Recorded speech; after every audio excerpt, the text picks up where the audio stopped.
तो पुण्यात्माओं कहने का भाव ये है कि फिर क्या होता है, जैसे कि आपको कथा सुनाई थी कि नल और नील नाम के दो आपस में मौसी के बेटे थे, उनकी माताएं बहन थी। दोनों ही अपने पूर्व जन्म के संस्कारों से और प्रारब्ध के दुख से दुखी थे, कष्ट से। उन दोनों को बहुत मानसिक परेशानी भी थी, शारीरिक कष्ट भी थे। और परमात्मा कबीर जी के आशीर्वाद से वह स्वस्थ हो गए थे। फिर उनके शिष्य बनकर मुनिंदर ऋषि रूप में परमात्मा आए हुए थे। एक आश्रम कुटिया बना रखी थी, वहां वो रहा करते, सत्संग सुनने जाया करते थे, अपने घर भी आ जाते थे।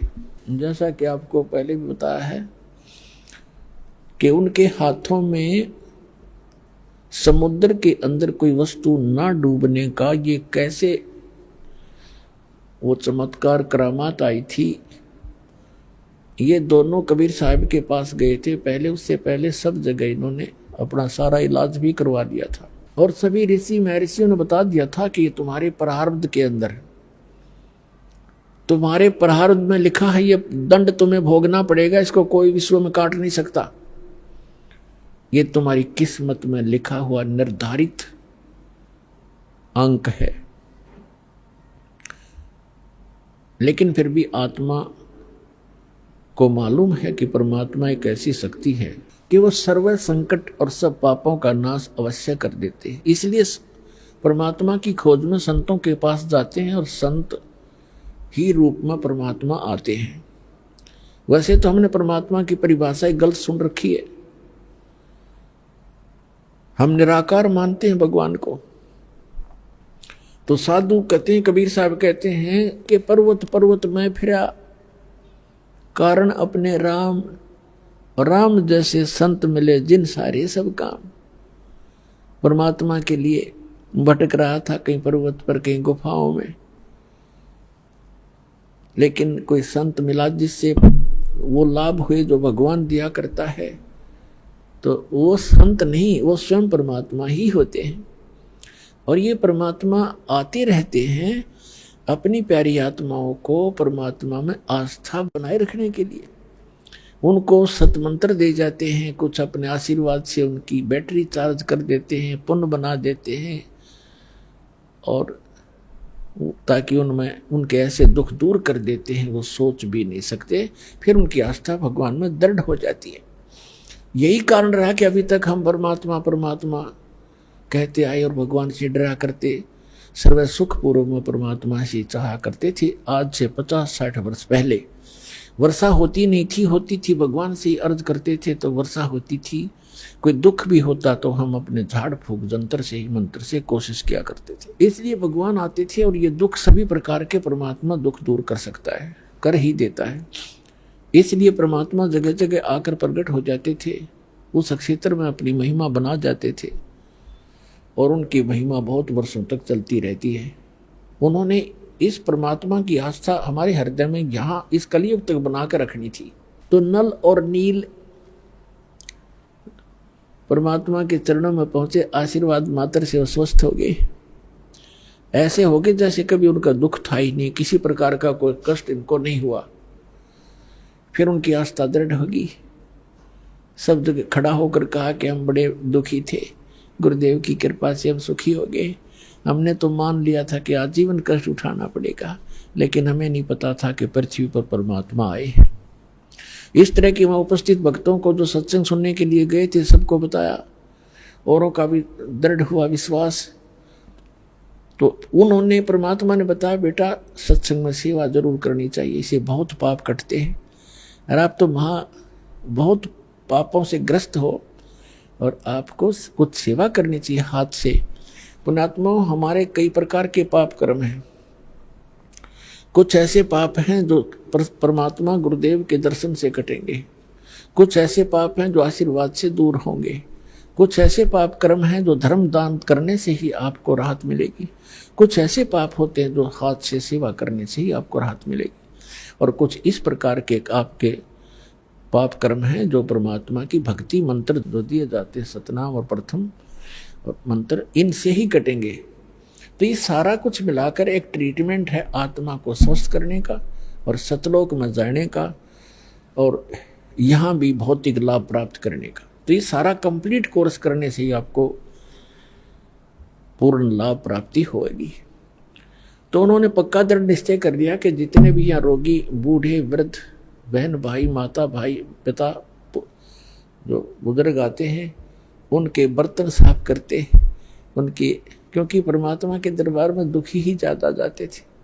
कोई रोगी था, कोई कोढ़ी था और कोई किसी बीमारी से ग्रस्त था, कोई भूतों का सताया, कोई देवताओं पितरों का सताया हुआ वहाँ जाते थे। तो वो क्या करते थे, बर्तन ले जाते थे, बेले, थाली, गिलास। उस टाइम काशी के हार्दे काशी धातु थी और काशी धातु का गिलास होते, बेला होते, थाली, वो अवश्य डूब जाता है, पानी पर तैरता ही नहीं।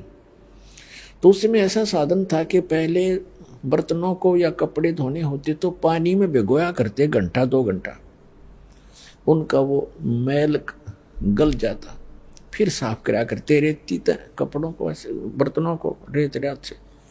तो वो क्या करते थे, गंगा यानी दरिया के किनारे बैठ जाते थे, उन बर्तनों को भिगो के, कपड़े होते कपड़ों को, और 1 घंटा 1.5 घंटा एक वृक्ष के नीचे बैठ कर भगवान की चर्चा करते थे। और भी बैठ जाते भक्त और सत्संग में सुने हुए वचनों पर डिस्कशन किया करते थे कि हमारे साथ ऐसा दुख था, परमात्मा ने आशीर्वाद दिया, हम स्वस्थ हो गए। और भी आपस में चर्चा करते थे कि हमें भी ऐसे कष्ट था, यहाँ आते हमें ये राहत मिली, ऐसा ऐसा सुख हुआ, परमात्मा आए हुए हैं, भगवान, ये तो मुनिंदर नहीं भगवान समझो। इस तरह की चर्चा करते करते वो मस्त हो जाते। उधर से कोई उनका किसी का गिलास, किसी का लोटा, किसी की थाली, किसी का बेला बह जाता, उनको ध्यान नहीं रहता, किसी के कपड़ा, किसी का तौलिया, किसी की धोती वो बह जाती। और वो बेचारे मांझ मूंझ का जो इकट्ठे करके लिया कर रख देते, उठा लो अपने अपने। अब किसी की थाली नहीं, किसी का बेला नहीं, किसी का गिलास नहीं। तो कहते भी हमारा ये नहीं मिला, हमारा ये नहीं मिला। तो कहते जी हम तो जितने ले गए थे उतने ले आए। तो और दूसरे जो भगत जाते थे सेवादार बर्तन साफ करने के लिए, वो बताया करते थे कि ये ध्यान नहीं देते, ये बैठ के गप्पे मारने लग जाते हैं और वो बह जाते हैं, इनको ध्यान नहीं रहता। तो उन्होंने आखिर में ये शिकायत परमात्मा तक पहुंचा दी कि जी आप अपने जो 2 भक्त हैं, ये इनको हमने मना भी कर लिया कि आप सेवा रहने दो, कि सेवा ना करो। हमारे तो गिलास कहाँ से लाए, इतनी दूर जंगल से गांव में जा करके, हम तो दुखी हो जाते हैं, हमने यहाँ 2-4 दिन रुकना है, सत्संग है। और ये मानते नहीं, रोने लग जाते हैं, कहते हैं आगे ठीक रखेंगे, ध्यान रखेंगे। और परमात्मा जी फिर भी ऐसे ही करते हैं। आप इनसे कहो कि ये हमारी सेवा ना करें, कोई और कर लेगा। उनको ये चिंता होगी कि गुरुजी के पास मेरी कंप्लेंट चलेगी हमारी, और कहीं हमें फिर वो आपत्ति ना आ जाए, गुरुजी रुष्ट हो जाए। चरणों में पड़ गए, बुरी तरह रोने लग गए। कहा भगवान हमारी सेवा ना छीनना, हमारी सेवा ना छीनना दाता, हम बिल्कुल आगे से बिल्कुल ठीक करेंगे, वे बहुत ध्यान रखेंगे। तो वो भगत कहने लगे जी ऐसे ही कहते हैं, कई बार कह लिया ऐसे ही, अब जाते फिर वैसे ही फिर कर देते हैं। तो परमात्मा ने, वो तो जानी जान थे, कहा बेटा इनको आशीर्वाद दे देता हूँ, इनके हाथ से कोई चीज भी नहीं डूबेगी, लोहे की भी नहीं डूबेगी, पत्थर भी नहीं डूबेंगे, और तुम निश्चिंत रहो।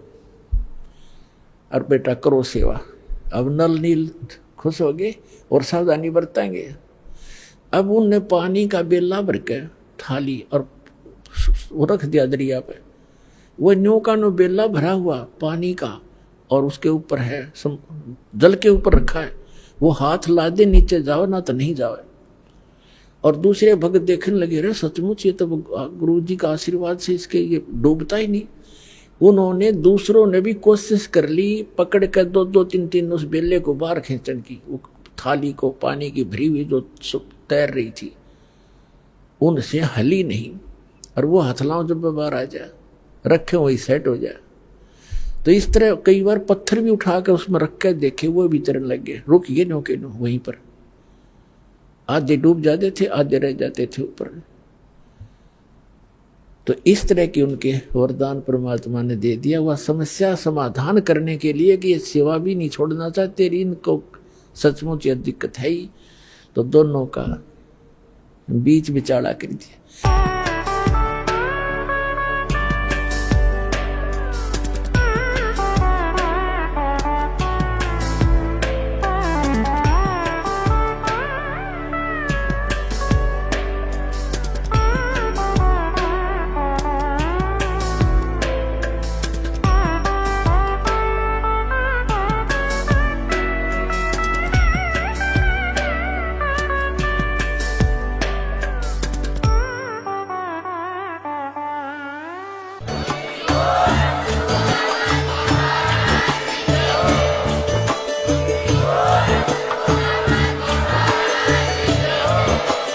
आप सुन रहे थे जगत गुरु तत्वदर्शी संत रामपाल जी महाराज जी के मंगल प्रवचन। अधिक जानकारी के लिए विजिट कीजिए हमारी वेबसाइट www.jagatgururampalji.org।